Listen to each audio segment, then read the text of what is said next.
മുണ്ടക്കൈ ടൗൺഷിപ്പിലെ വീടിന് അത് ശരി താമസിപ്പിച്ചാൽ മാത്രം പോരാ ജോലിയും കൊടുക്കണം. കഴിഞ്ഞ 6 മാസം പെടാപ്പാടുപെട്ടിട്ട് എനിക്ക് തന്നെ ഒരു കോൺട്രാക്ട് ഒത്തുകിട്ടിയത്. വിള്ളൽ ഉണ്ടായിട്ടില്ലെന്ന് മന്ത്രി കെ രാജൻ.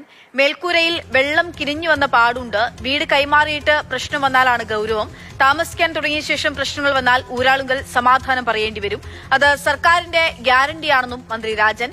പരാതി ഉയർന്ന വീട് മന്ത്രി പരിശോധിച്ചു. അതെ, അപ്രന്റീസ് ട്രെയിനുകൾ അങ്ങനെ എടുക്കുന്നവർക്ക് ശമ്പളം കൊടുക്കാൻ എവിടെയും നിയമമില്ല. ആണോ? എങ്കിൽ ഇവിടെയുള്ള മുഴുവൻ പണിക്കാരെ അപ്രന്റീസ് ആക്കവിടെ ജോയി.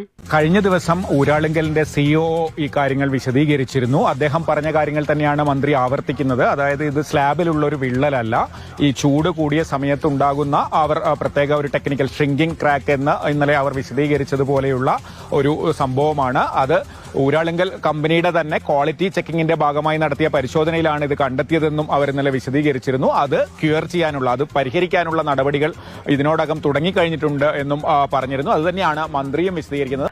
ഇന്ന് മുതൽ നിങ്ങൾ എന്റെ പെയിന്റ് പണിക്കാരാണ്. അപ്രന്റീസ് അപ്രന്റീസ് അത്രേ പറ്റൂ.